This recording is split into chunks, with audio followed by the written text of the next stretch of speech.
بسم اللہ الرحمن الرحیم۔ السلام علیکم۔ معراج اور اسراء۔ معراج کمال معجزات مصطفیٰ صلی اللہ علیہ وآلہ وسلم ہے۔ یہ وہ عظیم خارق عادت واقعہ ہے جس نے تسخیر کائنات کے مقفل دروازوں کو کھولنے کی ابتدا کی۔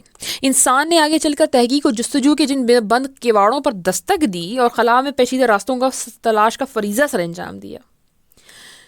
رات کے مختصر سے وقفے میں جب اللہ رب العزت نے حضور اکرم صلی اللہ علیہ وآلہ وسلم کو مسجد حرام سے مسجد اقصی تک بلکہ جملہ سماوی کائنات کی بھی انت وسعتوں کے اس پار قاب قوسین کے مقام تک بلند کیا، آپ مدتوں وہاں قیام کے بعد اس قلیل مدتی زمینی ساعت میں اس زمین پر دوبارہ جلوہ افروز ہو گئے۔ اس سارے واقعے کو قرآن کریم میں اس طریقے سے بیان کیا گیا ہے۔ سورہ بنی اسرائیل میں ارشاد خداوندی ہے، پاک ہے وہ ذات جو اپنے بندے کو لے گئی ایک شب مسجد حرام سے مسجد اقصی اور اس جس کے ارد گرد کو ہم نے برکت بخشی تاکہ ہم اس کو اپنی کچھ نشانیاں دکھائیں، بے شک وہی سمیع و بصیر ہے۔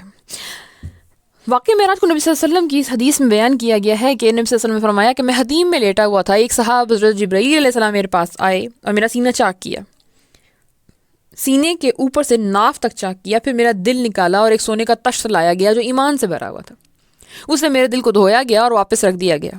اس کے بعد ایک جانور لایا گیا جو گھوڑے سے چھوٹا اور گدھے سے بڑا تھا اور سفید رنگ کا تھا، یعنی براق۔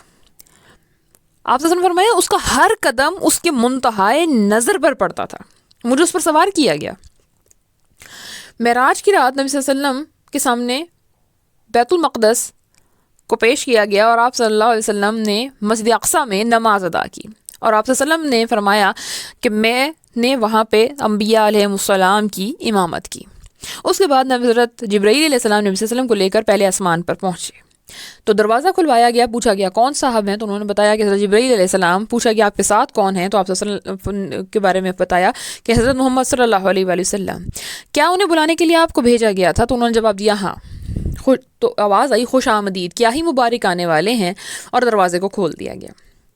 اس آسمان پر یعنی کہ پہلے آسمان پر جبرائیل علیہ السلام کے ساتھ جب آپ صلی اللہ علیہ وسلم تشریف لائے تو اس وقت حضرت آدم علیہ السلام سے ان کی وہاں پہ ملاقات ہوئی۔ حضرت جبرائیل علیہ السلام نے فرمایا یہ آپ کے جد امجد ہیں، آپ صلی اللہ علیہ وسلم نے ان کو سلام پیش کیا۔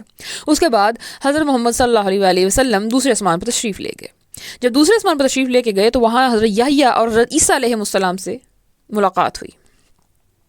آپ صلی اللہ علیہ وسلم فرماتے ہیں کہ یہ دونوں خالہ زاد بھائی ہیں۔ جبرائیل علیہ السلام نے فرمایا یہ عیسیٰ اور یحییٰ علیہ السلام ہیں، میں نے انہیں سلام کیا، انہوں نے جواب دیا خوش آمدید نیک نبی نیک بھائی۔ یہاں سے میں تیسرے آسمان پر سفر کیا۔ جب آپ صلی اللہ علیہ وسلم نے تیسرے آسمان پر سفر کیا تو وہاں پہ حضرت جبرائیل علیہ السلام نے فرمایا یہ یوسف علیہ السلام ہے، انہیں سلام کیجئے، تو میں نے انہیں سلام کیا، انہوں نے جواب دیا خوش آمدید نیک نبی نیک بھائی۔ تیسرے آسمان سے آپ صلی اللہ علیہ وسلم کا سفر چوتھے آسمان کا ہوا تو حضرت محمد صلی اللہ علیہ وسلم کی ملاقات چوتھے آسمان پر حضرت ادریس علیہ السلام سے ہوئی۔ حضرت ادریس علیہ السلام کو جب سلام کیا تو انہوں نے جواب دیا خوش آمدید پاک بھائی نیک نبی۔ پھر نبی صلی اللہ علیہ وسلم کا سفر پانچویں آسمان پہ ہوا تو حضرت محمد صلی اللہ علیہ وآلہ وسلم کی پانچویں آسمان پر جب پہنچے تو وہی سوال کیا گیا کون ہے تو بتایا گیا، اور اس کے بعد اس آسمان پر جب ملاقات ہوئی تو حضرت ہارون علیہ السلام سے ملاقات ہوئی اور آپ صلی اللہ علیہ وسلم نے انہیں سلام کیا تو انہوں نے جواب دیا خوش آمدید نیک نبی اور نیک بھائی۔ جب آپ صلی اللہ علیہ وسلم کا سفر چھٹے آسمان پہ ہوا تو چھٹے آسمان پہ آپ صلی اللہ علیہ وسلم کی ملاقات حضرت موسیٰ علیہ السلام سے ہوئی۔ آپ صلی اللہ علیہ وسلم نے انہیں سلام کیا، انہوں نے سلام کا جواب دیا اور فرمایا خوش آمدید نیک نبی نیک بھائی۔ جب میں آگے بڑھا تو وہ رونے لگے۔ کسی نے پوچھا آپ رو کیوں رہے ہیں تو انہوں نے فرمایا میں اس پر رو رہا ہوں کہ یہ لڑکا میرے بعد نبی بنا کر بھیجا گیا ہے، لیکن جنت میں اس کی امت کے لوگ میری امت سے زیادہ ہوں گے۔ پھر جبرائیل علیہ السلام مجھے لے کر ساتویں آسمان کی طرف پہنچے اور دروازہ کھلوایا، پوچھا گیا کون صاحب آئے ہیں، جواب دیا جبرائیل۔ پوچھا گیا آپ کے ساتھ کون ہیں تو جواب دیا گیا کہ حضرت محمد صلی اللہ علیہ وآلہ وسلم، تو اور انہوں نے آواز آئی خوش آمدید۔ یہاں پہ ان کی ملاقات حضرت ابراہیم علیہ السلام سے ہوئی۔ جبرائیل علیہ السلام نے فرمایا کیا یہ آپ کے جد امجد ہیں، انہیں سلام کیجئے، میں نے سلام کیا تو حضرت ابراہیم علیہ السلام نے فرمایا خوش آمدید نیک نبی نیک بیٹے۔ پھر مجھے سدرۃ المنتہا کو میرے سامنے کر دیا گیا، میں نے دیکھا کہ اس کے پھل حجر کے مٹکوں کے طرح بڑے بڑے تھے اور اس کے پتے ہاتھی کے کانوں کی طرح تھے۔ جبرائیل علیہ السلام نے فرمایا یہ سدرۃ المنتہا ہے۔ وہاں میں نے 4 نہریں دیکھیں، 2 باطنی تھیں اور 2 ظاہری۔ پوچھا جبرائیل یہ کیا ہیں تو انہوں نے بتایا یہ 2 باطنی نہریں جنت کی نہریں ہیں اور 2 ظاہری نہریں نیل اور فرات ہیں۔ پھر میرے سامنے بیت المعمور کو لایا گیا، میرے سامنے ایک گلاس میں شراب اور ایک میں دودھ کو پیش کیا گیا، اور آپ صلی اللہ علیہ وسلم نے اس میں سے دودھ کے پیالے کو لیا۔ تو جبرائیل علیہ السلام نے فرمایا یہی فطرت ہے، آپ اس پر قائم ہیں، آپ صلی اللہ علیہ وسلم کی امت بھی۔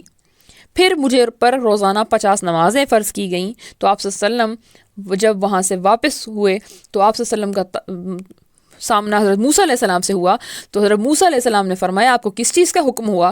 تو میں نے بتایا کہ مجھے 50 نمازوں کا۔ تو موسیٰ علیہ السلام نے فرمایا لیکن آپ کی امت اتنی طاقت نہیں رکھتی، اس سے پہلے میرا برتاؤ لوگوں سے پڑ چکا ہے، بنی اسرائیل کا مجھے بہت تلخ تجربہ ہے، اس لیے آپ اپنے رب کے حضور دوبارہ جائیے اور نمازوں میں تخفیف کروائیے۔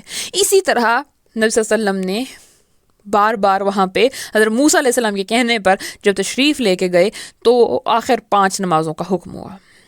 جب 5 نمازوں کا حکم ہوا تو حضرت موسیٰ علیہ السلام کے پاس سے جب گزر ہوا تو انہوں نے فرمایا کہ 5 وقت کی نمازوں کے بعد بھی آپ دوبارہ جائیے۔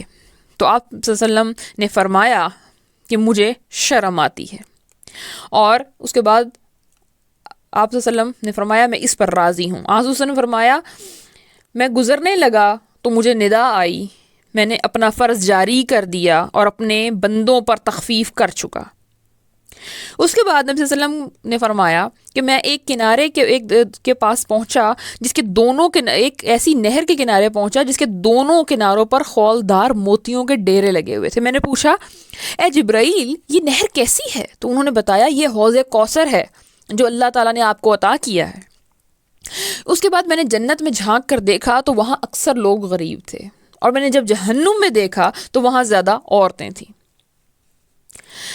معراج کا واقعہ انسانوں کے لیے، تمام انسانیت کے لیے بہت اہمیت کا حامل ہے، مسلمانوں کے لیے خصوصاً، کیونکہ اس میں آپ صلی اللہ علیہ وسلم کا صرف سفر معراج ہی نہیں بلکہ مسلمانوں کے لیے ایک بہت اہمیت رکھنے والی نماز کا فریضہ یہاں پہ بتایا گیا ہے، اور یہاں پہ جنت اور دوزخ کی جو وضاحت کی گئی ہے، یعنی کہ جنت میں غریبوں کا ہونا، یعنی کہ مسلمانوں کو غربت پر کبھی بھی افسوس یا شرمسار نہیں ہونا، اس پر پریشان نہیں ہونا، کیونکہ جنتیوں کی یہ صفت ہے کہ وہ غریب ہیں، ان میں زیادہ تر غریب ہیں، اور یہ لمحہ فکریہ ہے تمام مسلمان عورتوں کے لیے کہ آخر کیا وجہ ہے کہ دوزخ میں سب سے زیادہ عورتیں۔